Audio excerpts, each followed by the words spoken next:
अस्सलामुअलैकुम।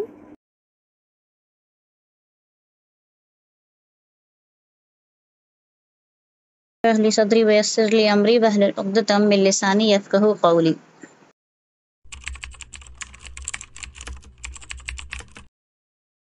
अब देखिए अनरियलिस्टिक एक्सपेक्टेशंस।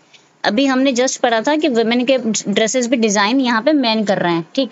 उसके बाद अब एक्सपेक्टेशंस यहाँ पे कैसी बताई जा रही हैं कि दे आर शोइंग अस कि वही मैं जो हमने स्टैंडर्ड सेट किया ना कि इतनी हाइट, इतना हेयर कलर, ऐसी स्किन कलर और इस तरीके का वेट होना चाहिए तो आप परफेक्ट हो।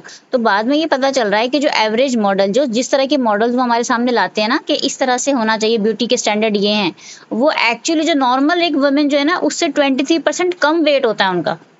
तो अगर नॉर्मल एवरेज वुमेन 50% होना चाहिए तो उसका उस 50 केजी होना चाहिए अगर, तो उस मॉडल का वेट 50 केजी से बहुत कम होता है, 23% कम होता है। तब जाके वो मॉडल वाला उसका लुक आ रहा होता है और हमें बताया जा रहा होता है कि ऐसा ये लुक परफेक्ट लुक है। तो ऑब्वियसली क्यों अब इससे क्या हुआ कि इससे वो क्यूरियोसिटी हुई कि यार हम तो उस लुक में फिट ही नहीं बैठते। तो जब हम फिट नहीं बैठेंगे तो we would now running for everything, हम लोग करेंगे व्हाटएवर जो हमारी उसमें होगा, हमारे बस में होगा उस पर्टिकुलर शेप को अटेंड करने के लिए।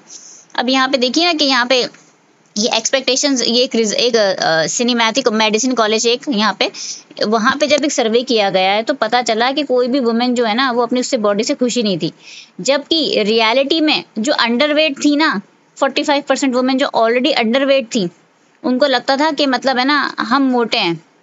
Can you imagine? जो अंडरवेट है उनको लग रहा है कि हम मोटे हैं, क्योंकि जो स्टैंडर्ड सेट था उस वो ये था कि और पतला होना चाहिए। अंडरवेट है, वो नॉर्मल भी नहीं है, ओवरवेट बहुत दूर की बात है, नॉर्मल वेट से भी अंडरवेट है और वो कह रही हैं कि हम मोटे हैं। क्यों? क्योंकि वो ऐसा दिखाया गया है कि जो रियल ब्यूटी होती है वो और पतली होती है, तो उन्हें लगता है कि मुझे और पतला होना है। ये फिर आगे मेंटली और बहुत इनसिक्योरिटीज और बहुत सारी ना मेंटल साइकोलॉजिकल इश्यूज पैदा करता है वुमेन में। इसलिए वेस्टर्न वुमेन सेफ भी फील नहीं करती। इवन वो आजकल हमारे यहाँ भी हो रही हैं चीजें, हमारे वुमेन भी इसलिए सेफ फील नहीं करती बिकॉज ऑफ देयर लुक्स। और फिर यहाँ पे एक और चीज बताई गई है कि बहुत बड़ी-बड़ी जो मैगज़ीन्स है ना उनके एडिटर्स के स्टेटमेंट हैं ये। तो ये ऐसे हवा में बात नहीं हो रही, it is actually backed by the data. तो बड़ी-बड़ी मैगज़ीन्स के एडिटर जो हैं वो उनका ये कहना है कि हमारी मैगज़ीन्स में कोई सी भी जो पिक्चर होती है ना वो रीटच हुए बिना नहीं जाती, मतलब एडिट करे बिना नहीं जाती। तो अगर किसी मॉडल का फोटो है तो उसको बकायदा एडिट किया जाएगा, उसके अंदर ग्लैमर उसकी स्किन से लेके, उसकी आई शेड से लेके, उसकी लैशेस से लेके, उसका नोज का शेप, एवरीथिंग इज रीटच्ड, मतलब एडिट किया जाएगा। नाक को और पतला, स्किन टोन को और मतलब सिमेट्रिकल, और उसके ना जो स्किन की क्वालिटी है उसको बढ़ाया जाएगा, उसकी आईज, लिप्स, शेप्स। इवन मुझे भी याद है कि मेरे घर में वैसे तो हम लोग मैगजीन्स, फैशन मैगजीन्स कभी नहीं आई, बट एक बार एक मैगजीन आई थी और मैं बहुत छोटी थी, तो मैंने घंटों ना मैं सिर्फ उस मॉडल की फोटो ही देखती रहती थी। मलाइका थी और एक और कौन सी मॉडल थी पता नहीं, तो उनका जो फेस का जो क्लोजअप था ना उसके फ्रंट पेज पे, मैं देखती यार लाई कितनी खूबसूरत है इसकी, मतलब है ना यहाँ पे भी प्लेन, यहाँ पे मतलब एक व्रिंकल नहीं, एक निशान नहीं, एक उनके वो नहीं है, उनकी फुंसी नहीं, मतलब कोई ऐसा कैसे, मतलब हाउ इज इट पॉसिबल? यहाँ पे कोई ऐसा शख्स बैठा है जो कहे कि उसके चेहरे पे आज तक एक भी दाना नहीं हुआ।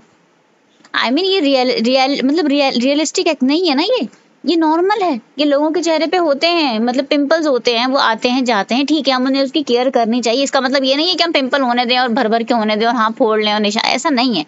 द थिंग इज जो है ना उसकी केयर करनी है। ऐसा नहीं है कि मतलब जो नहीं है उसके पीछे भागना, बिकॉज ये अनरियलिस्टिक है। तो हर पिक्चर को बकायदा वो रीटच करते हैं, कि यहाँ तक कि अगर किसी ओल्डर वुमेन की पिक्चर भी होती है जो कह रही है कि मुझे रीटच नहीं करवाना, उसकी भी पिक्चर रीटच होती है, क्योंकि मैगजीन क्यों बिकेगी? जब वो दिखने में अच्छी होगी। दिखने में अच्छी जब होगी जब उसको टच रीटच कर करके ऐसा बनाया जाएगा जो रियल तो नहीं है बट वो प्लीजिंग हो, प्लीजिंग टू द आई हो। Same go with the makeup look, same goes with the movies, same goes with everything else, same यही चीज। यहाँ तक कि इसके चक्कर में भी ये होता ये है कि जो वुमेन आज 50 ईयर्स की, 60 ईयर्स की है, ठीक है, उसके जैसे 60 ईयर्स की किसी वुमेन की मान लीजिए पिक्चर आती है किसी मैगजीन में, फोटो आती है या अखबार में आ रही है, मैगजीन में आ रही है, तो उसको रीटच करा जा रहा है। तो जो एक एवरेज 60 ईयर की वुमेन उसको देख रही है ना, उसको क्या महसूस हो रहा है? उसको लग रहा है कि यार मैं ये देखो, जो 60 इयर्स की ये भी है बट इसकी फोटो में तो ये कितनी यंग दिख रही है ये, या वीडियोस में तो ये वाली हीरोइन कितनी यंग दिख रही है और मेरे जमाने की तो थी, लेकिन मैं जो हूँ मैं तो कितनी ओल्ड दिख रही हूँ।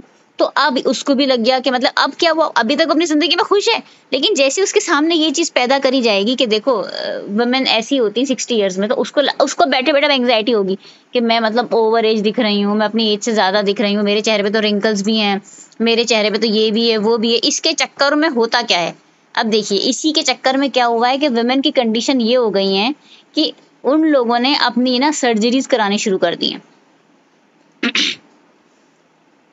अब जब उसे लगेगा कि I am not the perfect one, अब ये जितनी भी हीरोइन है, देखिए Britney Spears is one of the famous Hollywood, वो है, ये हीरोइन है, हॉलीवुड की बहुत बड़ी हीरोइन है ब्रिटनी स्पीयर्स, जेनिफर लोपेज, ठीक है, जेन फोंडा, शेर, ये जो सिंगर, ये जो है, ये सब जो है ना, ये लोग कह रहे हैं कि मतलब हमें नहीं पता कि हम कितनी बार मतलब इस चीज को कर पाएंगे बीट, क्योंकि जाहिर बात है एज हो रहे हैं, मतलब एज जो है वक्त के साथ बढ़ती है ना, आपकी कम तो होती नहीं है।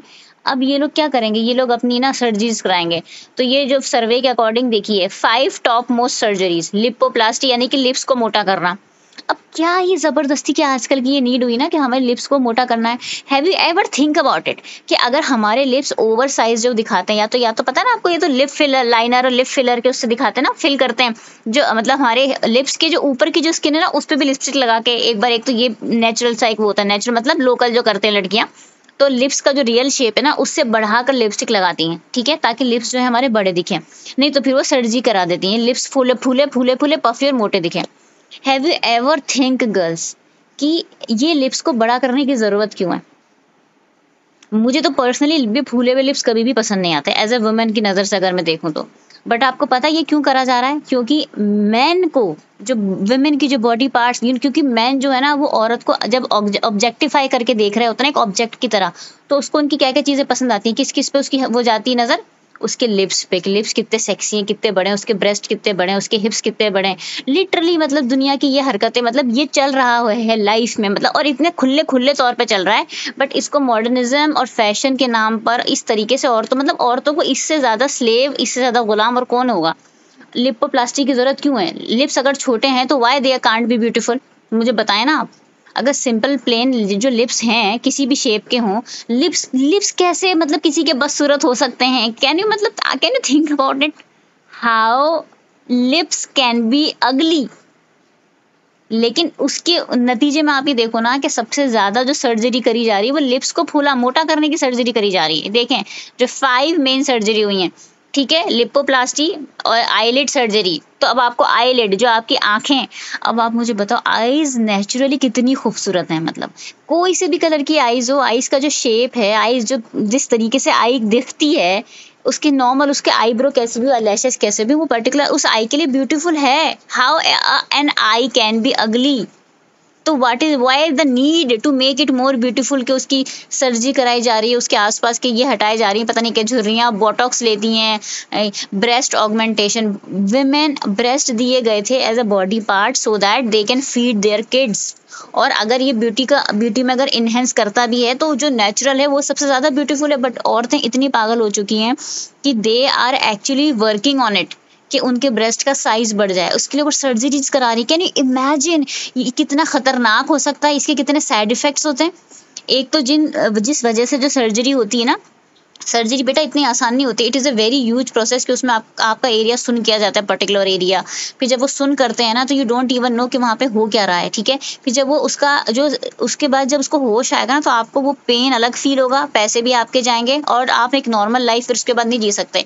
आपको हर कभी सर्जरी के एरिया में पेन हो सकता है, साइड इफेक्ट्स हो सकते हैं, वहाँ पे जो है आपको पस आ सकता है, वहाँ पे इन्फेक्शन हो सकता है और उसके बहुत सारे साइड इफेक्ट्स हो सकते हैं कि maybe your breast are not even able to, मतलब जो मिल्क प्रोडक्शन है वो नॉर्मल ना, इट कुड बी एनीथिंग।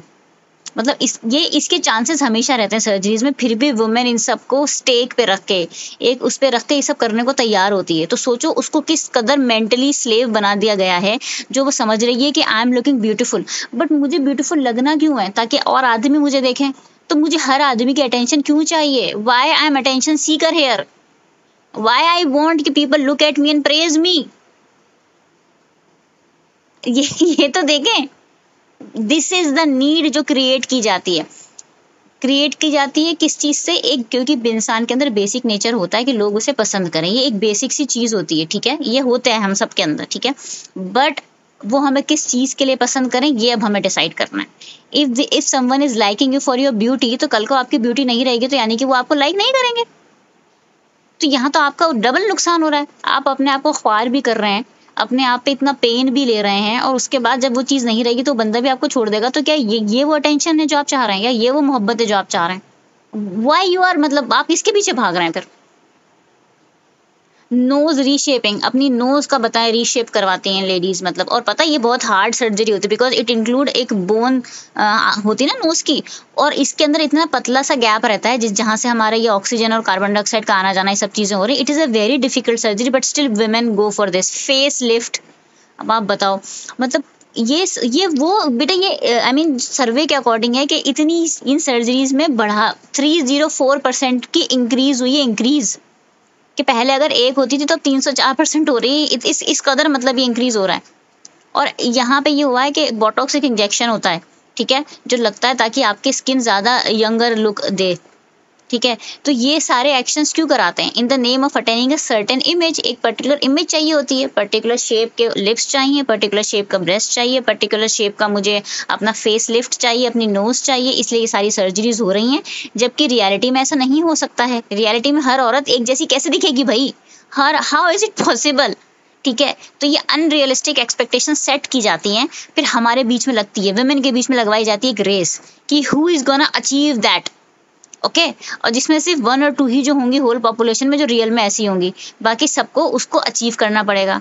और इसी फॉल्स एक्सपेक्टेशंस की वजह से क्या होता है, एक परफेक्ट बॉडी शेप बनाने के चक्कर में जो औरत होती है वो बहुत सारे मतलब emotional trauma, insecurities, under confident, self esteem उसकी गिर चुकी होती है, इन सब से वो गुजरती है जस्ट बिकॉज ऑफ दिस।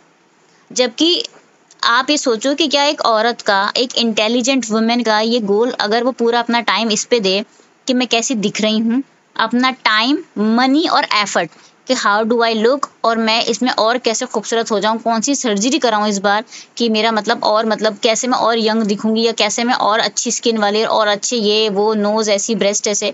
तो does it actually an important topic के बंदा अपनी दुनिया के काम छोड़ के इस पे ध्यान दे? What do you think? Is it actually important कि एक इंटेलिजेंट वुमेन ही सारी चीजें छोड़ के अपने लुक्स के लिए इतनी कॉन्शियस हो जाए? What do you think? Does मतलब उसे देना चाहिए, ऐसा करना चाहिए? तो यही यही होता है कि जो वुमेन है ना, उनको ना education is not about literacy, education is about the concept. जो हम सोचते हैं ना, जो हमारे थॉट प्रोसेस होता है, वो एक्चुअल में एजुकेशन होती है। लिटरेसी जो होती है कि हम कुछ पढ़ना लिखना सीख गए बेटा, we are able to read, we are able to write, या फिर हम ऐसे अच्छा लिख रहे हैं, या हम कोई चीज़ बहुत अच्छी लिख रहे हैं, ये लिटरेसी में आती है, ओके। बट जो एजुकेशन है ना, वो पूरी तरबिया जो है, ओवरऑल तरबिया जो हमारी है, वो that's a very different perspective. वो आपकी ना, आपकी पर्सनैलिटी को शेप करता है, आपके पूरे एग्जिस्टेंस को शेप करता है, आपके थॉट प्रोसेस को शेप करता है। तो जब लड़कियां पढ़ना चाहेंगी ना, ये वाली चीजें, इस तरह की एजुकेशन लेंगी, तब वो किसी की गुलाम नहीं बनेंगी, वो तब सिर्फ अल्लाह के गुलाम बनेंगी। And then we are able to solve the bigger problem and bigger purpose. तब हमारे होंगे पर्पस।